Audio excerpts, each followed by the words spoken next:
Halo teman-teman, selamat datang kembali di Laskar Pelangi Channel. Teman-teman, video kali ini kita akan membahas latihan soal penilaian harian ya. Tema 4, subtema 1, kelas 6 SD, semester 1, kurikulum 2013 dan juga kurikulum Merdeka Belajar. Teman-teman, untuk mempersingkat waktu, langsung saja kita akan membahas latihan soal-soalnya. Soal yang pertama, proses mendunianya suatu hal sehingga batas antar negara menjadi hilang disebut A. Terintegrasi, B. Globalisasi, C. Dunia internasional, D. Dunia. Tentu jawaban yang benar adalah B ya, disebut globalisasi. Kemudian soal yang kedua, globalisasi membuat masyarakat di dunia bisa A. Saling terhalang, B. Saling menjaga jarak, C. Saling tertutup, D. Saling mengenal. Tentu jawaban yang benar adalah D ya, saling mengenal. Karena apa? Karena di era globalisasi ini teknologi semakin berkembang ya. Jadi kita bisa mengenal dunia atau masyarakat banyak melalui media sosial yang sekarang ini yang kita kenal, ada melalui Facebook ya, ada melalui IG atau Instagram, ada juga melalui Twitter dan media sosial lainnya ya. Kemudian soal yang ketiga, kerjasama Indonesia dengan negara-negara di kawasan ASEAN adalah contoh kerjasama A. Regional, B. Bilateral, C. Multilateral, D. Individual. Tentu jawaban yang benar adalah A ya, contoh kerjasama regional. Nah, kerjasama regional ini teman-teman adalah kerjasama antar negara-negara yang masih dalam satu kawasan ya. Misalnya seperti negara-negara di kawasan ASEAN ya. Kemudian kita lanjut ke soal yang keempat. Pertukaran pelajar antara Indonesia dan Singapura adalah contoh kerjasama dalam bidang A. Ekonomi, B. Pendidikan, C. Sosial, D. Budaya. Tentu jawaban yang benar adalah B ya, kerjasama dalam bidang pendidikan. Kemudian soal yang kelima, pementasan angklung dari Indonesia yang dihadiri oleh negara-negara luar di Bali termasuk kerjasama dalam bidang A. Ekonomi, B. Pendidikan, C. Sosial, D. Budaya. Tentu jawaban yang benar adalah D ya, yaitu termasuk kerjasama dalam bidang budaya. Kemudian soal yang keenam, kerjasama antara dua negara disebut kerjasama A. Regional, B. Bilateral, C. Multilateral, D. Individual. Tentu jawaban yang benar adalah B ya, kerjasama bilateral. Jadi teman-teman, kerjasama bilateral ini adalah kerjasama yang dilakukan oleh antara dua negara ya. Kemudian soal yang ketujuh, kerjasama yang dilakukan lebih dari dua negara disebut kerjasama A. Regional, B. Bilateral, C. Multilateral, D. Individual.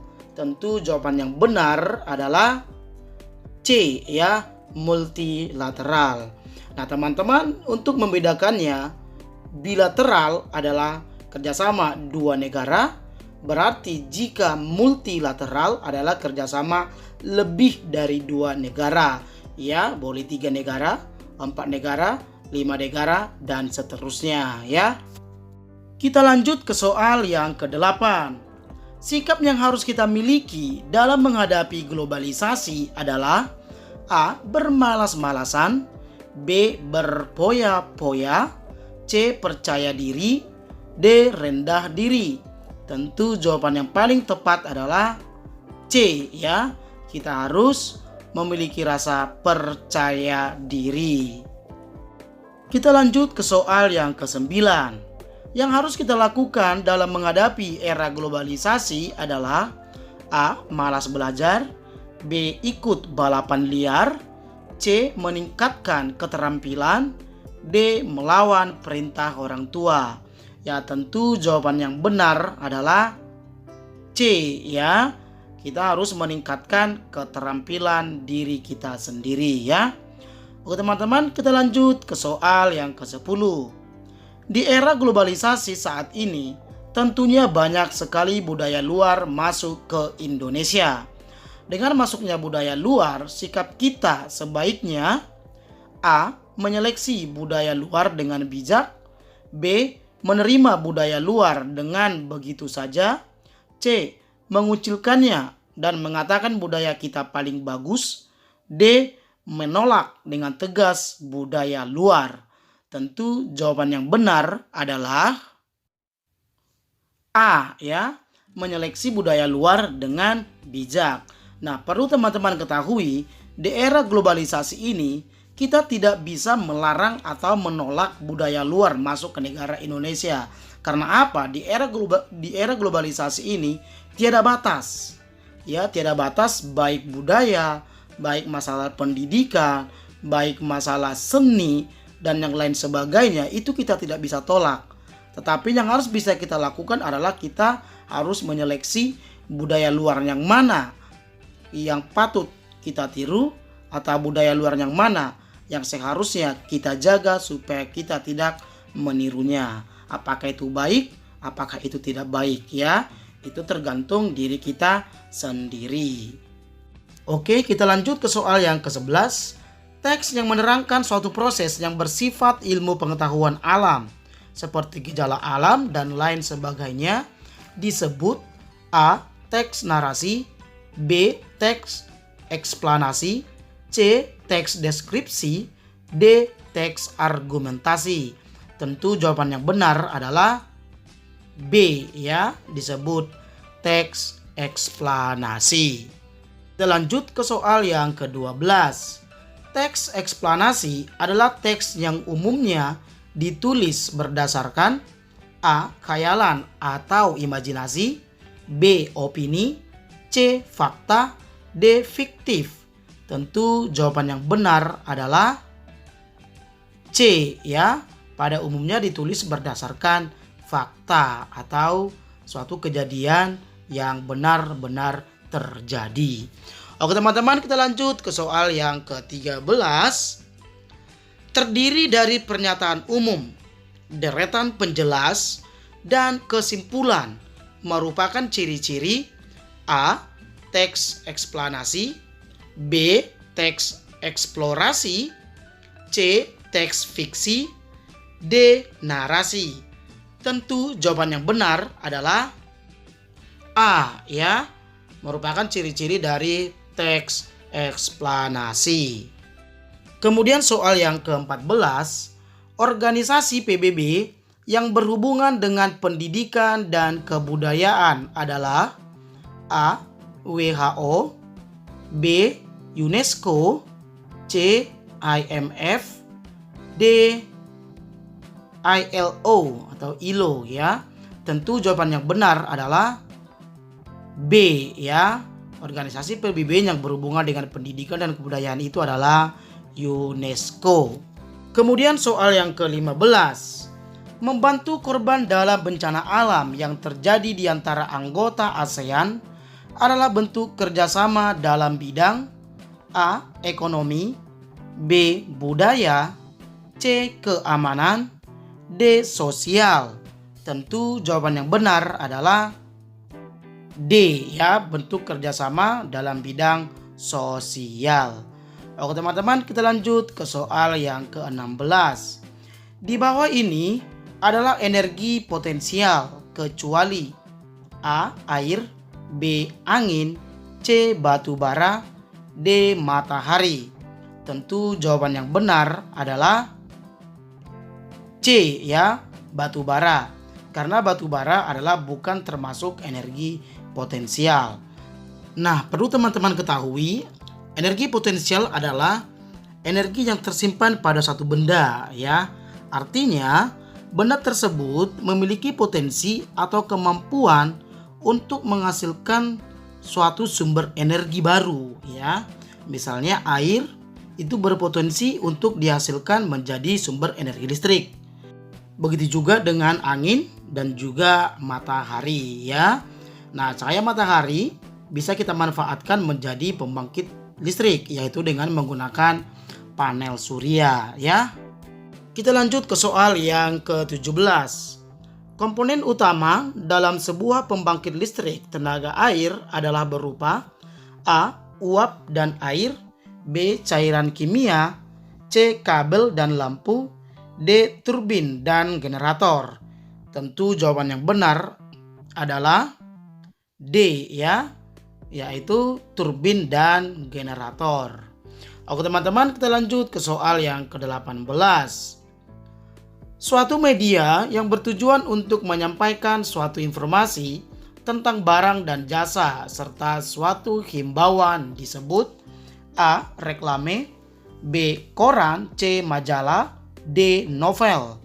Jawaban yang benar adalah A, ya, disebut reklame. Kemudian soal yang ke-19. Berikut ini yang bukan merupakan tujuan dari pembuatan reklame. A. Mengajak orang-orang melakukan suatu hal. B. Menginformasikan suatu berita. C. Menampilkan nilai hasil ujian. D. Menawarkan suatu produk. Ya, tentu jawaban yang benar adalah C, ya. Menampilkan nilai hasil ujian bukanlah merupakan tujuan dari pembuatan reklame, ya. Kemudian soal yang ke-20. Di bawah ini adalah jenis-jenis reklame kecuali A. Poster, B. Spanduk, C. Baliho, D. Buku. Ya, tentu jawabannya benar adalah D. Buku, ya. Kecuali buku bukanlah jenis-jenis dari reklame. Kemudian soal yang ke-21. Di bawah ini hal-hal yang harus diperhatikan dalam pembuatan reklame kecuali A. Slogan jelas dan mudah dimengerti. B. Bahasa serta tata letak gambar baik dan harus menarik. C. Ilustrasi menarik dan mudah diingat. D. Menggunakan bahasa yang rumit dipahami. Tentu jawaban yang benar adalah D, ya. Menggunakan bahasa yang rumit dipahami bukanlah suatu hal yang harus kita perhatikan dalam pembuatan reklame, ya. Oke, kita lanjut ke soal yang ke-22. Reklame yang digunakan untuk menawarkan barang atau produk disebut A. Reklame non-komersial, B. Reklame komersial, C. Produksi, D. Distribusi. Tentu jawaban yang benar adalah B, ya, reklame komersial. Kemudian soal yang ke-23. Reklame yang digunakan untuk mengajak masyarakat melakukan sesuatu hal disebut A. Reklame non-komersial, B. Reklame komersial, C. Produksi, D. Distribusi. Tentu jawaban yang benar adalah A, ya, reklame non-komersial. Kemudian soal yang ke-24.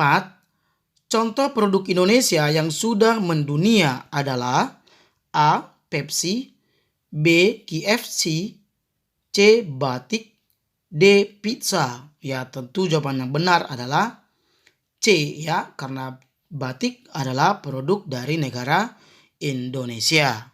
Kemudian soal yang terakhir, soal yang ke-25.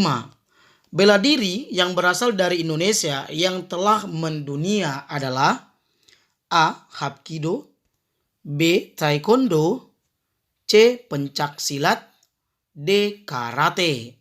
Ya, tentu jawaban yang benar adalah C, ya, pencak silat. Karena pencak silat adalah bela diri yang berasal dari Indonesia yang kini telah mendunia. Oke teman-teman, demikian pembahasan soal kita kali ini. Terima kasih buat teman-teman yang sudah mendukung atau memberi support dengan cara like, komen, dan subscribe. Kemudian yang sudah men-share ini ke teman-teman kalian. Ya, sampai jumpa di lain video ya. Terima kasih.